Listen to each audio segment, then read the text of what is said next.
News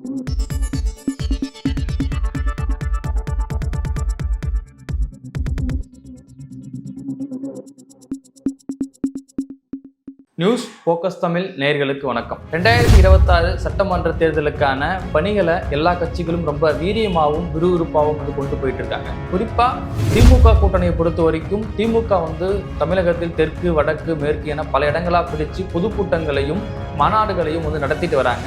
NDA கூட்டணியை பொறுத்த வரைக்கும் 2 கூட்டத்தை நடத்தி முடிச்சிருக்காங்க.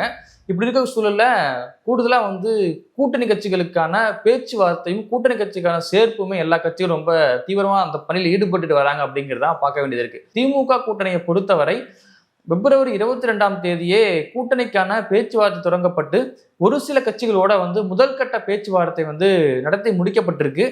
சிறு கட்சிகளோட தொகுதி பங்கீடு இறுதி செய்யப்பட்டும் இருக்கு. திமுக காங்கிரஸ் கூட்டணிக்குள்ள மட்டும்தான் இன்னும் தொகுதி பங்கீடு அப்படிங்கிறது முடிக்கப்படாம இருக்கு. அது குறிப்பா காங்கிரஸ் கட்சிக்குள்ள இருக்கக்கூடிய தலைவர்கள் எழுப்பக்கூடிய பல்வேறு கேள்விகள், பொதுவெளியில பேசக்கூடிய பல விமர்சனங்கள் திமுகக்குள்ளேயே பல கேள்விகளை எழுப்பியிருக்கு. இதனாலையும் திமுக காங்கிரஸ் கூட்டணிக்குள்ள அந்த தொகுதி பங்கீடுங்கிறது இன்னும் இறுதி செய்யப்படாம இருக்கு. 40 சீட்டு வரைக்கும் காங்கிரஸ் கேட்கக்கூடிய சூழலும் 29+1 அப்படிங்கிறதா திமுகவுடைய டிமாண்டா இருக்கு. குறிப்பா கிறிஸ் ஜோர்டான் அவர்கள் கூட்டணிக்கான தலைமையா இருந்த சூழல் போய் இன்னைக்கு ப. சிதம்பரம் அவர்கள் முதலமைச்சர் ஸ்டாலின் அவர்களை சந்திச்சு இன்னைக்கு அந்த கூட்டணிக்கான பேச்சுவார்த்தை மீண்டும் தொடங்கப்பட்டிருக்கு. இது ஒரு பக்கம் இருக்க, என்டிஏ கூட்டணியை பொறுத்த வரைக்கும் இன்னும் கூட்டணிக்கான தொகுதி பங்கீடு பற்றியான பேச்சுவார்த்தையை தொடங்கப்படலை. இன்னமும் கூட்டணி கட்சிக்குள்ள பல முரண்பாடுகள் நீடிச்சிட்டு இருக்கிறத நம்ம பார்க்க முடியுது. குறிப்பா சொல்லணும் அப்படின்னா பாஜக 40 சீட்டு வரை ஏடிஎம் கிட்ட கேட்கறாங்க. ஆனா எடப்பாடி பழனிசாமி அவர்கள் 40 சீட்டு தர முடியாது, குறைந்தபட்சம் 25-20 அப்படிங்கிறதா எடப்பாடி பழனிசாமி அவர்களுடைய நிலைப்பாடா இருக்கு. இப்படி இருக்கக்கூடிய சூழல்ல மார்ச் 1ஆம் தேதி தேசிய ஜனநாயக கூட்டணி சார்பா மதுரையில ஒரு பொதுக்கூட்டம் நடந்தது. அந்த பொதுக்கூட்டத்துல பேசிய எடப்பாடி பழனிசாமி அவர்கள் 2026 அதிமுக தலைமையில தான் ஆட்சி அமையும் அப்படின்னு பேசின சில நிமிடங்கள்லயே அடுத்து பேசிய மோடி அவர்கள் என்டிஏ தலைமையிலான கூட்டணி தான் ஆட்சி அமைக்கும் பேசியிருந்தார். இங்கே இன்னும் கூட்டணி ஆட்சியா அல்லது ஒரு கட்சி ஆட்சியா அப்படிங்கிற முடிவு செய்யப்படாம முரண்பாடுகள் நீடிச்சிட்டு இருக்கு. குறிப்பா என்டிஏ கூட்டணியில இருக்கக்கூடிய டிடிவி தினகரனை பொறுத்த வரைக்கும் அதிமுக தலைமையை ஏத்துக்கல.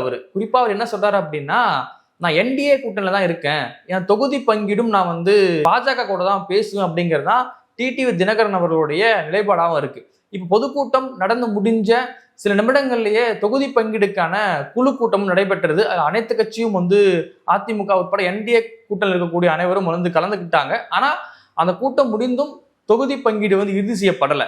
அப்ப அந்த கூட்டம் முடிந்து மோடி அவர்கள் தமிழ்நாட்டுக்கு போன அடுத்த நாளே எடப்பாடி பழனிசாமி அவர்கள் டெல்லி போய் அமித்ஷா சந்திச்சிருந்தாரு. எப்பவுமே 20 நிமிடம் 30 நிமிடம் நடக்கக்கூடிய சந்திப்பு இந்த இறுதி முறை, இந்த லாஸ்ட் டைம் 2 மணி நேரம் எடப்பாடி பழனிசாமி அவர்களும் அமித்ஷா அவர்களும் சந்திச்சு பேசியிருக்காங்க.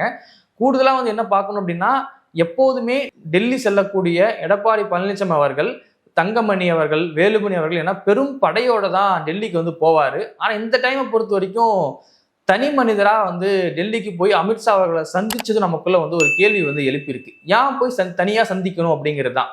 ஏன்னா இந்த பேச்சுவார்த்தையில அமித்ஷா அவர்கள் வச்ச டிமாண்ட் என்ன அப்படின்னா, பாஜக கேட்கக்கூடிய 40 தொகுதிகளையும் ஒதுக்கணும், அது மட்டும் இல்லாம தென் மாவட்டங்கள்ல பாஜக கேட்கக்கூடிய தொகுதிகளையும் கட்டாயம் ஒதுக்கணும்னு சொல்லிதான் எடப்பாடி அவர்கள்ட்ட அமித்ஷா கோரிக்கை முன் வச்சிருக்காரு அப்படிங்கிறத பார்க்க வேண்டியது இருக்கு. ஏன்னா பாஜகவை பொறுத்த வரைக்கும் 2024 நாடாளுமன்ற தேர்தலில் பாஜக கூட்டணியோட சேர்த்து மொத்தம் 18% ஓட்டை தமிழ்நாட்டில் வாங்கியிருந்தாங்க. அதில் பாஜகவை மட்டும் பொறுத்த வரைக்கும் அவங்க தனியாகவே 11% வரைக்கும் ஓட்டு பர்சன்டேஜ் வாங்கியிருந்தாங்க தமிழ்நாட்டில். அப்போ இதை மையமாக வச்சு தான் நாங்கள் தமிழகத்தில் வளர்ந்துட்டோம், அப்போ எங்கள் வளர்ச்சிக்கான சீட்டை கொடுங்க அப்படிங்கிறது தான் எடப்பாடி பழனிசாமி அவர்கள்ட்ட பாஜக வைக்கக்கூடிய டிமாண்டாகவும் இருக்கு.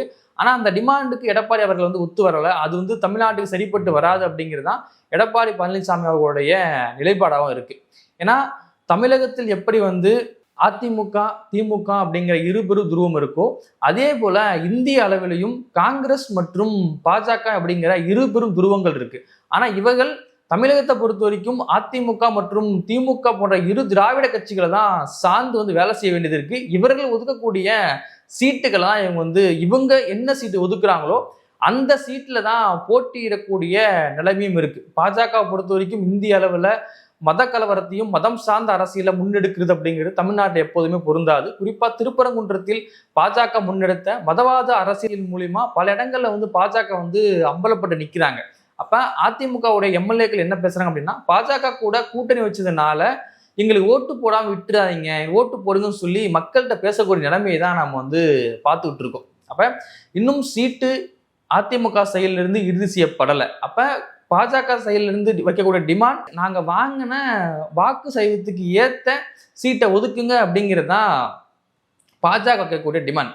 திமுக கூட்டணியை பொறுத்த வரைக்கும் காங்கிரஸ் 2011ஆம் ஆண்டு திமுக கிட்ட 63 சீட்டு வரைக்கும் காங்கிரஸ் வாங்கியிருந்தாங்க. அந்த சீட்டே திமுக மிரட்டி தான் வாங்கினாங்கன்னு சொல்லியும் ஒரு சூழல் இருக்கு. 2014ஆம் ஆண்டு தனிச்சு போட்டியிட்ட காங்கிரஸ் ஓட் பர்சன்டேஜ் பார்த்தீங்க அப்படின்னா 4% தான் அவங்க ஓட்டு கிடைச்சிருக்கு. அப்ப இப்படிப்பட்ட சூழல்ல இந்த பர்சன்டேஜுக்கான சீட்டை கேட்காம அதிகப்படியான சீட்டை திமுக கிட்ட கேட்கறது அப்படிங்கிறது திமுகவை மேலும் மேலும் நெருக்கடியில தள்ளக்கூடிய சூழல் தான் உருவாகியிருக்கு. இன்னும் இந்த பேச்சுவார்த்தை இறுதி செய்யப்படலை. இன்னும் காங்கிரஸுக்கும் திமுகவுக்குமான அந்த பேச்சுவார்த்தை நீண்ட நெடிய குரங்கு வாழை போல போயிட்டு இருக்கு அப்படிங்கிறதான் பார்க்க வேண்டியது இருக்கு.